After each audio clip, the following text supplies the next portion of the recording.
నమస్కారం LG news కి స్వాగతం. హెడ్లైన్ చూద్దాం. వైఎస్ జగన్ కు ఏపీ అసెంబ్లీలో గౌరవం. అసెంబ్లీ ప్రాంగణం లోపలికి వైఎస్ జగన్ కారును అనుమతించిన ప్రభుత్వం.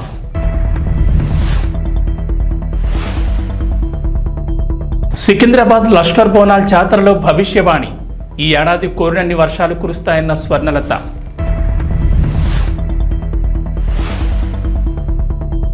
తెలంగాణలో పెట్టుబడులకు మరో సంస్థ. 700 కోట్లతో ప్లాంట్, 100 మందికి ఉపాధి.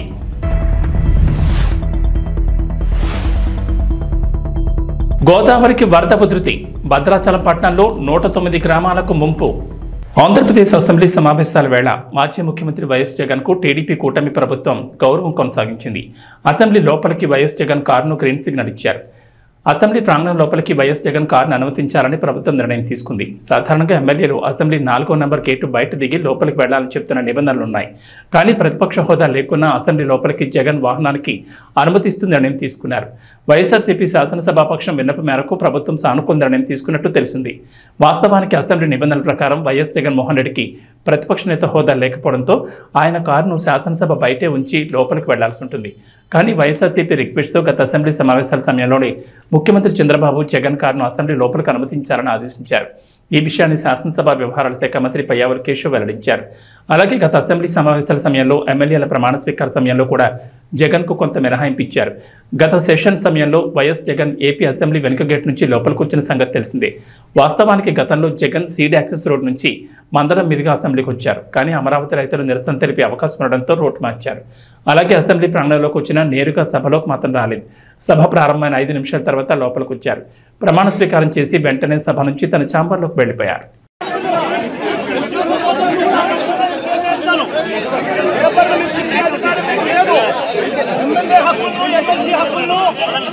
పరిరక్షించే బాధ్యత మీదే.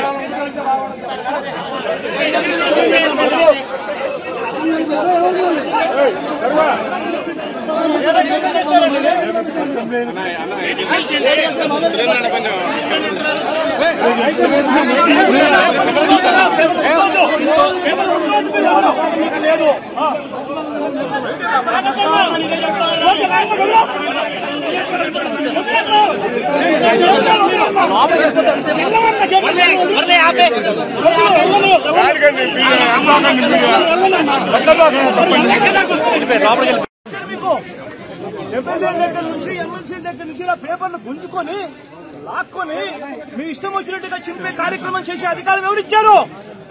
మధుసూదన్ రావు, గుర్తుపెట్టుకో. ఎల్లకాలం ఇలా మాదిరిగా ఉండదు. ప్రజాస్వామ్యంలో ఉన్నాం మనం.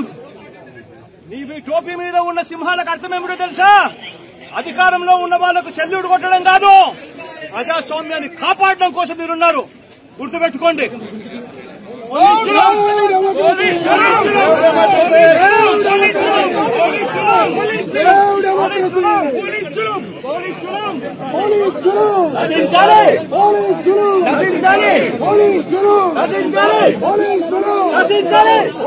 సికింద్రాబాద్ లష్కర్ బోనాల్ జాతరలో 2వ రోజైన నేడు ఉజ్జయిని ఆలయంలో రంగం కార్యక్రమం నిర్వహించారు. మహంకాళి ఆలయంలో అమ్మవారి భవిష్యవాణి వినిపించారు. అమ్మవారి భక్తులైన మాతంగి స్వర్ణలత పచ్చికొండపై భవిష్యవాణి వినిపించారు.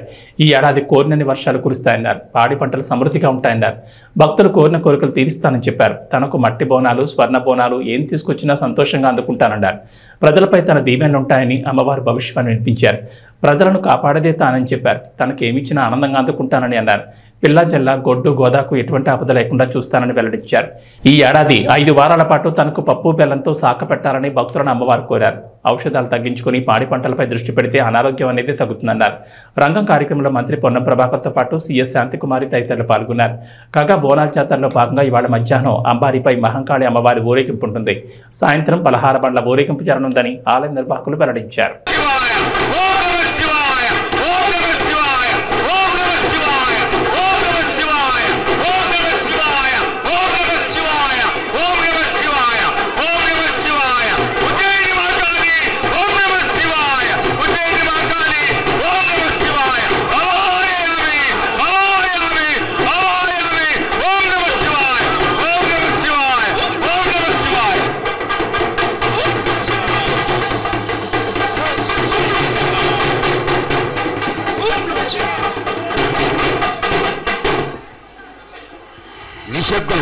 నిశ్శబ్దం, దయచేసి ఎవరు మాట్లాడద్దు. హరి అంటే హరిదాసుల దళితూ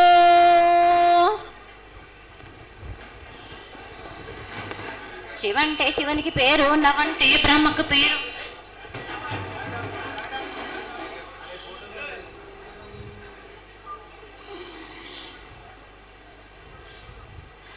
ఆరేళ్ళు మూరేళ్ళు కపిని గందెళ్ళు కింద వరే సింహల మీద వరే పక్షులు పక్షులు 10 నిమిషాలు మద్దులు మారేళ్ళు.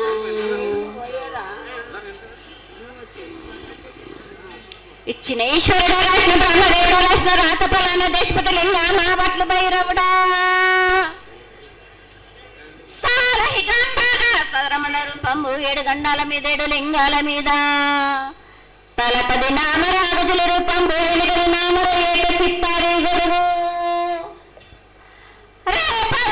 చెన్నై దుర్గయ్య పగలు సాక్షిగా పొద్దు తిరగని పన్న పూలు గట్లు తిరగని గన్నెర్లు సద్దు తిరగని సంఖ్య పెంగలేలు సకల సూత్రాల సామెటి గంగా చిన్నెటి గంగా పెద్దెటి గంగా 12 హస్తాల భగరతి గంగా 9 హస్తాల దవకటి గంగా కసు గంగా అడగంగా రక్త గంగా నాగకుండలో ఉండే నన్నపుల గంగా తేనెకుండలో ఉండే తేలేటి గంగా పాలకుండలో ఉండేటి పాతాల గంగా సొప్పబెల్లో ఉండే తెప్పల గంగా గంగను లేందే గడి ఆగలేము.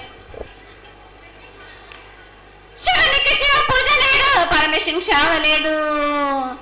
మా తల్లి పార్వదేవి పకల పార్వతి పికల మాండదర జడల జాలది గంగా రోమ రోమాన శంకరమ లింగం కాడన గజలు గడ దర్శనాలు కలియ పరీక్షలు మూకన్న బుద్ధ చంద్రం దర్శకుని దర్శన చిత్రాన్ని కన్నీ వచ్చుకుని 14 హస్తాలు ధరించట మాంకాళి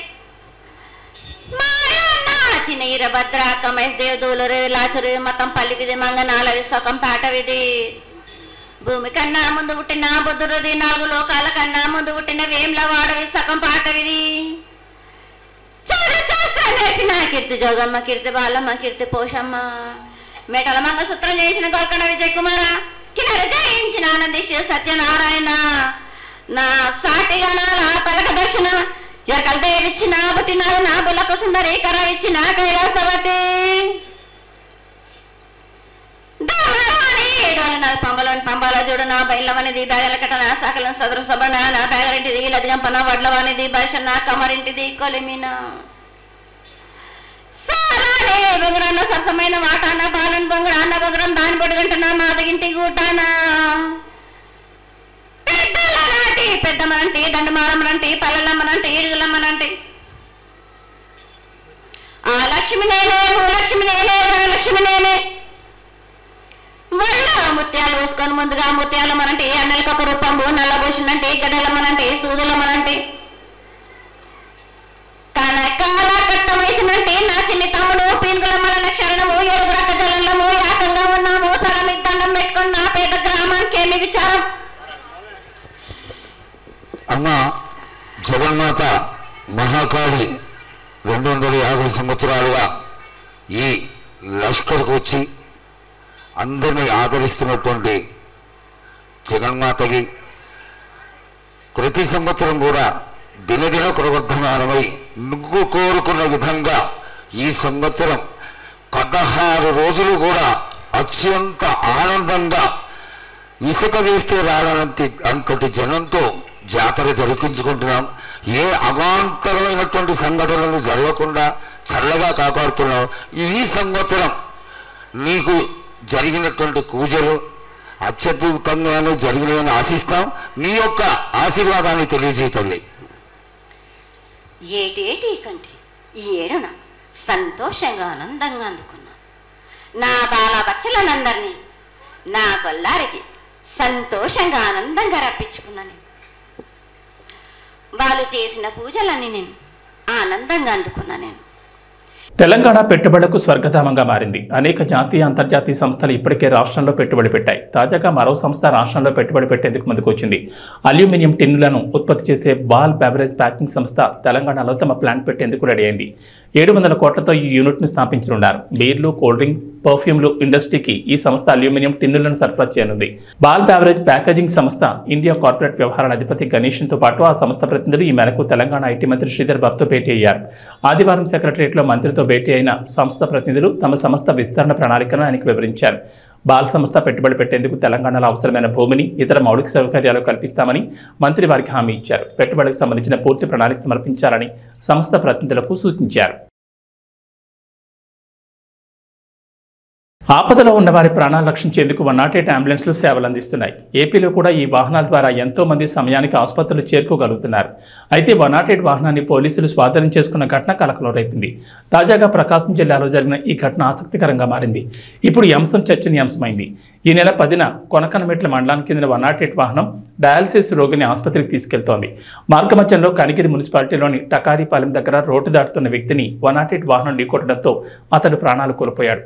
ఆ అంబులెన్స్కు ఫిట్నెస్ సర్టిఫికేట్, ఇన్సూరెన్స్ లేకపోవడంతో కనిగిరి పోలీసులు వాహనాన్ని స్వాధీనం చేసుకుని పోలీస్ స్టేషన్ తరలించారు. అలాగే వాహనం డ్రైవర్పై కేసు నమోదు చేశారు. దీంతో ఆ డ్రైవర్ను ఉద్యోగం నుంచి తొలగించారు. రవాణా శాఖ నిబంధనల ప్రకారం ఏదైనా వాహనం కొనుగోలు చేస్తే తప్పనిసరిగా ఫిట్నెస్ సర్టిఫికేట్, ఇన్సూరెన్స్ ఉండాల్సింది. కానీ గత ప్రభుత్వ హయాంలో ఇవేవీ పట్టించుకోలేదని టీడీపీ ఆరోపిస్తోంది. ప్రకాశం జిల్లాలోని 40 అంబులెన్స్లు ఒక్క వాహనానికి కూడా ఈ ధృవపత్రాలు లేవంటున్నారు. వాస్తవానికి రాష్ట్ర వ్యాప్తంగా ఇదే పరిస్థితి ఉన్నట్లు చెప్తున్నారు. 4 ఏళ్ల క్రితం అంబులెన్స్లు కొనుగోలు చేసినా వాటికి ధృవపత్రాలను సమకూర్చుకోవడంతో వాహన డ్రైవర్లు ఇబ్బందులు పడుతున్నారు. ఏపీలో జరిగిన మరో ఎన్నికల్లో టీడీపీ కూటమికి ఘన విజయం దక్కింది. తూర్పుగోదావరి జిల్లా Rajamahendravaram the Aryapuram cooperative urban bank ఎన్నికలు ప్రతిష్టాత్మకంగా జరిగాయి. ఈ ఎన్నికల్లో టీడీపీ కూటమి ప్యానెల్ ఘన విజయాన్ని అందుకుంది. చల్లా శంకర్రావు చైర్మన్ అభ్యర్థిగా మొత్తం 10 మంది సభ్యులు గెలుపొందారు. ఈ బ్యాంక్ పాలకవర్గ ఎన్నికలు ఈ నెల 20న జరగగా సార్వత్రిక ఎన్నికలు తలపించాయి. రాజమహేంద్రవరం ఎస్కేవిటి కాలేజీలో ప్రత్యేక భద్రత మధ్య ఆదివారం ఉదయం 8 గంటల నుంచి అర్ధరాత్రి వరకు కౌంటింగ్ ప్రక్రియ నిర్వహించారు. ఈ బ్యాంకుకు సంబంధించి మొత్తం 74,585 మంది ఓటర్లుంటే 18,876 మంది బ్యాలెట్ పద్ధతిలో తమ ఓటుకు వినియోగించుకున్నారు. మొత్తం 13 బెంచీలు ఏర్పాటు చేసి ప్రతి బెంచ్ దగ్గర ఒక సూపర్వైజర్తో పాటు 2 అధికారులు, సిబ్బంది, ఏజెంట్లు ఉన్నారు. ఆంధ్రప్రదేశ్ ముఖ్యమంత్రి తెలుగుదేశం పార్టీ అధినేత నారా చంద్రబాబు నాయుడు తెలుగు తమ్ముళ్లకు శుభవార్త చెప్పారు. పార్టీ కోసం, ప్రజల కోసం కష్టపడిన వారికి ఏ పదవులైనా దక్కుతాయన్నారు. టీడీపీ అధినేత కుప్పం ముఖ్య నేతలు, కార్యకర్తలతో టెలికాన్ఫరెన్స్ నిర్వహించారు. ప్రస్తుతం కొన్ని సర్వేలు నిర్వహిస్తున్నామని, అవి పూర్తయ్యాక నామినేటెడ్ పదవుల భర్తీ ఉంటుందని తెలిపారు. నామినేటెడ్ పోస్టులపై 1-2 నేతలు చంద్రబాబు దగ్గర ప్రస్తావించగా తాను నాయకుల పనితీరుపై 1-2 సర్వేలు చేయిస్తున్నానని చెప్పారు. ఒక్క కుప్పమే కాకుండా రాష్ట్ర వ్యాప్తంగా ఈ సర్వేలు జరుగుతున్నాయని, ఇవి పూర్తయ్యాక అర్హులైన నేతలకు నామినేటెడ్ పోస్టులు ఇస్తామని, అందుకు కొంత సమయం పడుతుందన్నారు. వైఎస్ఆర్సీపీ నుంచి కొందరు టీడీపీలో చేరడానికి తహతహలాడుతున్నారని, పార్టీ బలోపేతానికి చేరికలు అవసరమే అన్నారు చంద్రబాబు. వైఎస్ఆర్సీపీలో ఉంటూ తటస్థంగా వ్యవహరించిన వారిని తీసుకోవచ్చని సూచనలు చేశారు. వీరి వల్ల పార్టీకి బలం చేకూరుతుందని, అదే సమయంలో మొదటి నుంచి పార్టీ కోసం పనిచేసిన కార్యకర్తలు, నేతలకు నష్టం కలగకుండా వారి అభివృద్ధి ఏం చేయాలో, ఎలా పైకి తీసుకురావాలో కసరత్తు చేస్తున్నామన్నారు. పార్టీలో కష్టపడిన వారికి ప్రతిఫలం దక్కుతుందని, కార్యకర్తలకు అన్యాయం జరగదని అన్నారు. తెలంగాణలో ఎడతెరిపి లేకుండా కురుస్తున్న వర్షాలతో వాగులు, వంకలు పొంగి పొర్లుతున్నాయి. చెరువులు, జలాశయాలు, ప్రాజెక్టులు జలకళను సంతరించుకున్నాయి. ఇక ఎగువన కురుస్తున్న వర్షాలతో కృష్ణా, గోదావరి నదులతో పాటు అనేక ఉపనదుల్లో వరద ఉధృతి పెరిగింది. ముఖ్యంగా గోదావరి నదికి వరద ఉధృతి పెరగడంతో తీర ప్రాంత ప్రజలు అనేక ఇబ్బందులు ఎదుర్కొంటున్నారు. భద్రాచలం వద్ద గోదావరి నీటి మట్టం గంటకు పెరుగుతోంది. శనివారం 34 అడుగులు ఉన్న గోదావరి నీటి మట్టం ఆదివారం సాయంత్రం 7 గంటలకల్లా 43 అడుగులకు చేరింది. దీంతో అధికారులు మొదటి ప్రమాద హెచ్చరిక జారీ చేశారు. గోదావరికి వరద ప్రవాహం పెరుగుతుండటంతో భద్రాచలం పట్టణంతో పాటు సమీప గ్రామాల ప్రజల్లో టెన్షన్ నెలకొంది. భద్రాచలం వద్ద గోదావరి వరద 73 అడుగుల స్థాయిని తాకితే తీర ప్రాంతాల్లోని 109 గ్రామాలు, భద్రాచలం పట్టణం ముంపును గురవుతాయి. ఈ మేరకు నీటిపారుదల శాఖ హెచ్చరికలు జారీ చేసింది. 48 అడుగుల స్థాయి నుంచి పలు గ్రామాలకు ముంపు మొదలవుతుంది. కాగా 2023లో గోదావరి వరద 73 అడుగుల స్థాయిని దాటింది. దీంతో అనేక గ్రామాలు ముంపున గురయ్యాయి. ఈ నేపథ్యంలో నీటిపారుదల శాఖ ప్రజలను అప్రమత్తం చేసింది. ఏ మట్టం స్థాయిలో ఏ గ్రామం ప్రభావితం అవుతుందనే వివరాలను నీటిపారుదల శాఖ పోర్టల్లో ఉంచింది. గోదావరి వరద ఉధృతి పెరిగే కొద్దీ దుమ్ముగూడెం మండలంతో పాటు భద్రాచలం పట్టణానికి ఎక్కువ ముంపు పొంచి ఉంటుంది. తెలంగాణలో గత కొన్ని రోజులుగా జోరుగా వర్షాలు కురుస్తున్నాయి. అన్ని జిల్లాల్లోనూ 2 రోజులుగా విస్తారంగా వర్షాలు కురుస్తున్నాయి. జోరు వానలకు వాగులు, వంకలు పొంగి పొర్లుతున్నాయి. జలాశయాలు, బ్యారేజీలు, ప్రాజెక్టులు జలకళను సంతరించుకున్నాయి. హైదరాబాద్ నగరంలోని నాలాలు, చెరువులు పొంగి పొర్లుతున్నాయి. ఈ నేపథ్యంలో రాష్ట్రంలోని ప్రభుత్వ, ప్రైవేట్ విద్యా సంస్థలకు సెలవులు ప్రకటించాలని డిమాండ్ వినిపిస్తోంది. ఈ మేరకు తెలంగాణ బీసీ విద్యార్థి సంఘం రాష్ట్ర అధ్యక్షుడు వేముల రామకృష్ణ సీఎం రేవంత్ రెడ్డికి లేఖ రాశారు. అనేక ప్రాంతాల్లో నాలాలు, చెరువులు, వాగులు, వంకలు, జలాశయాలు పొంగి పొర్లుతుండడంతో విద్యార్థులు కాలేజీలు, పాఠశాలకు వెళ్లని పరిస్థితి నెలకొందని అంటున్నారు. విద్యార్థుల ఇబ్బందిని దృష్టిలో ఉంచుకుని 2-3 రోజులు సెలవులు ప్రకటించాలని కోరారు. కానీ భారీ వర్షాల నేపథ్యంలో ఇప్పటికే ఏపీలో విద్యా సంస్థలకు సెలవులు ప్రకటించారు. భారీ వర్షాలు కురుస్తున్న పలు జిల్లాల్లో స్థానిక అధికారులు సెలవులను డిక్లేర్ చేశారు. ఇదే మాదిరిగా తెలంగాణలోనూ సెలవులు ప్రకటించాలని తల్లిదండ్రుల నుంచి కూడా డిమాండ్ వినిపిస్తోంది. దాదాపుగా 3 ఏళ్లుగా గేమ్ చేంజర్ని చెక్కుతున్నారు డైరెక్టర్ శంకర్. పొలిటికల్ యాక్షన్ డ్రామాగా రూపొందుతున్న ఈ సినిమాలో రామ్ చరణ్ చూసేందుకు ఫ్యాన్స్ ఎదురు చూస్తూనే ఉన్నారు. కనీసం రిలీజ్ డేట్ అయినా ప్రకటించండి అంటూ ఎప్పటి నుంచో డిమాండ్ చేస్తున్నారు. వారందరికీ తాజాగా ప్రొడ్యూసర్ దిల్ రాజు శుభవార్త చెప్పారు. గేమ్ చేంజర్ రిలీజ్ డేట్ ఇప్పుడు ప్రకటించారు. కోలీవుడ్ స్టార్ ధనుష్ నటించిన రాయన్ సినిమా ప్రీ రిలీజ్ ఈవెంట్ హైదరాబాద్లో ఆదివారం రాత్రి జరిగింది. ఈ ఈవెంట్కి గేమ్ చేంజర్ నిర్మాత దిల్ రాజు హాజరయ్యారు. స్టేజ్ మీద ఆయన మాట్లాడుతుండగా ఆడియన్స్ అంతా గేమ్ చేంజర్ అంటూ తెగ అరిచారు. దీంతో గేమ్ చేంజరా, క్రిస్మస్ కలుద్దాం అంటూ ప్రకటించారు దిల్ రాజు. ఇన్నాళ్ళు ఎంత అడిగినా రిలీజ్ డేట్పై నోరు మెదపని దిల్ రాజు ఇప్పుడు ఇంత సింపుల్గా విడుదల తేదీ చెప్పేసరికి మెగా ఫ్యాన్స్ ఫుల్ ఖుషీగా ఉన్నారు. సోషల్ మీడియాలో దిల్ రాజు దండాలు అంటూ పోస్టులు పెడుతున్నారు. మరోవైపు ఇటీవల భారతీ 2 ప్రీ రిలీజ్ ఈవెంట్లో ఇలానే ఫ్యాన్స్ గేమ్ చేంజర్ గురించి అరిస్తే డైరెక్టర్ శంకర్ షాక్ ఇచ్చారు. గేమ్ చేంజర్ ఇంకా కొంత భాగం షూటింగ్ బ్యాలెన్స్ ఉంది, మరో 6 నెలల్లో రిలీజ్ చేసేందుకు ట్రై చేస్తామంటూ శంకర్ అన్నారు. ఈ స్టేట్మెంట్తో చరణ్ ఫ్యాన్స్ డేలా పడిపోయారు. 6 నెలల్లో ట్రై చేస్తామంటే ఇక ఈ ఏడాది గేమ్ చేంజర్ వచ్చే అవకాశం లేదని ఫిక్స్ అయిపోయారు. ఇలాంటి వేళ క్రిస్మస్కి రిలీజ్ చేస్తామని దిల్ రాజు చెప్పడం ఫ్యాన్స్కి సంతోషాన్ని ఇచ్చింది. ఇక ఇటీవలే గేమ్ చేంజర్లో తన పార్ట్ షూటింగ్ పూర్తి చేశారు రామ్ చరణ్. ఇక మిగిలిన షెడ్యూల్ను వీలైనంత త్వరగా పూర్తి చేసి క్రిస్మస్కు రిలీజ్ చేయాలని దిల్ రాజు డిసైడ్ అయ్యారు. ఒకవేళ గేమ్ చేంజర్ కనుక క్రిస్మస్కి వస్తే మెగా ఫ్యాన్స్కి వరుసగా 3 పొనంజాలు తగిలినట్లే. ఎందుకంటే పుష్ప 2 డిసెంబర్ 6న రిలీజ్ కానుంది. ఇక క్రిస్మస్కి గేమ్ చేంజర్ వస్తే ఓ 15 రోజుల తర్వాత సంక్రాంతికి మెగాస్టార్ చిరంజీవి విశ్వంభర దిగనుంది. టీమిండియా ఆల్రౌండర్ హార్దిక్ పాండ్యా గత కొన్నాళ్లుగా వార్తల్లో నిలుస్తున్నాడు. ముంబై ఇండియన్స్ జట్టుకు కెప్టెన్గా ప్రకటించిన నాటి నుంచి అతను ఇబ్బందికర పరిస్థితులు ఎదుర్కొంటున్నాడు. రోహిత్ శర్మ ఫ్యాన్స్ అతన్ని ఎగతాళి చేశారు. ఆ తర్వాత వ్యక్తిగత జీవితం కారణంగా కూడా వార్తల్లో నిలిచాడు. తాజాగా టీ20 జట్టు కెప్టెన్సీ నుంచి పాండ్యాను తొలగించడం పెద్ద చర్చనీయాంశంగా మారింది. ప్రధాన కోచ్ గౌతమ్ గంభీర్, బీసీసీఐ సెలెక్టర్లు స్టార్ బ్యాటర్ సూర్యకుమార్ యాదవ్కు ప్రాధాన్యత ఇచ్చి అతన్ని టీ20 జట్టు కెప్టెన్గా ప్రకటించారు. అయితే హార్దిక్ పాండ్యాకు కెప్టెన్సీ తిరస్కరించడంపై కొందరు మాజీలు పెదవి విరుస్తున్నారు. ఈ జాబితాలో భారత మాజీ బ్యాటర్ సంజయ్ బంగార్ కూడా చేరిపోయాడు. కెప్టెన్గా సూర్యకుమార్ యాదవ్కు విలువైన అనుభవం ఉన్న మాట నిజమేనని, అయితే రోహిత్ శర్మ రిటైర్మెంట్ తర్వాత టీ20 జట్టు కెప్టెన్సీని హార్దిక్ అప్పగించుకోవడం అతనికి అన్యాయం చేయడమేనని సంజయ్ బంగార్ వ్యాఖ్యానించాడు. సూర్యను కెప్టెన్గా ప్రకటించడం హార్దిక్ పాండ్యాను తీవ్రంగా బాధిస్తుందని వ్యాఖ్యానించాడు. రోహిత్ తర్వాత కెప్టెన్ రేస్లో ఉన్నది అతడేనని, అతన్ని కెప్టెన్గా ఎంపిక చేయకపోవడం తనకు కొంత ఆశ్చర్యం కలిగించిందని వ్యాఖ్యానించాడు. మునుపటి టీ20 వరల్డ్ కప్కు ముందు రోహిత్ కెప్టెన్గా ఎంపిక చేయకపోయి ఉంటే ఆ సమయంలో హార్దిక్ పాండ్యానే కెప్టెన్గా ఎంపిక చేసేవారని అన్నాడు. ఇక వాతావరణ విషయానికి వస్తే తెలంగాణలో మరో 3 రోజులు, ఏపీలో 2 రోజుల పాటు వర్షాలు కురుస్తాయని ఇరు రాష్ట్రాల వాతావరణ శాఖ అధికారులు వెల్లడించారు. పగటి వేళంతా ముసురువానలు కురుస్తుండగా రాత్రులు మాత్రం దంచుకొడుతున్నాయి. దీంతో వాగులు, వంకలు పొంగి పొర్లుతున్నాయి. మరోవైపు గోదావరి, కృష్ణా నదులు వరద నీటితో బురకలెత్తున్నాయి. కాగా భద్రాచలంలో అధికారులు మొదటి ప్రమాద హెచ్చరిక జారీ చేశారు. తెలంగాణలో వర్షాలు దంచుకొడుతున్నాయి. గత 2 రోజులుగా రాష్ట్రంలో ఎడతెరిపి లేకుండా వర్షం కురుస్తూనే ఉంది. పగటి వేళంతా ముసురుబాన్లు కురుస్తుండగా రాత్రులు మాత్రం వర్షాలు దంచుకొడుతున్నాయి. దీంతో చెరువులు, జలాశయాలు జలకళ్ళ సంతరించుకున్నాయి. వాగులు, వంకలు పొంగి పొర్లుతున్నాయి. అయితే ఇప్పట్లో వానలు తగ్గేలా కనిపించడం లేదు. రాష్ట్రంలో మరో 3 రోజుల పాటు వర్షాలు కురుస్తాయని హైదరాబాద్ వాతావరణ కేంద్రం అధికారులు వెల్లడించారు. రాగల 3 రోజులు తెలంగాణ వ్యాప్తంగా వర్షాలు కురుస్తాయన్నారు. బంగాళాఖాతంలో ఏర్పడిన వాయుగుండం ప్రభావంతో ఏపీలో పలు చోట్ల భారీ వర్షాలు కురుస్తున్నాయి. ముఖ్యంగా కోస్తాంధ్ర, ఉత్తరాంధ్ర జిల్లాలో వర్షాలతో అతలాకుతలమవుతున్నాయి.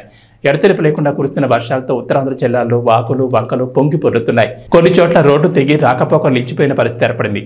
అనేక చోట్ల పంటలు నీట మునిగిపోయి రైతులు లబోదిబోమంటున్నారు. వీధుల్లోకి వరద నీరు చేరి ప్రజలు ఇబ్బందులు పడుతున్నారు. మరోవైపు ఆదివారం సాయంత్రానికి వాయుగుండం బలహీనపడింది. అయినప్పటికీ మరో 2 రోజుల పాటు ఉత్తర, దక్షిణ కోస్తా, రాయలసీమ జిల్లాలో చాలా చోట్ల ఓ మోస్తరు వర్షాలు కురుస్తాయని వాతావరణ శాఖ అధికారులు తెలిపారు. టీవీ బులెటిన్ విశేషాలు. నమస్కారం.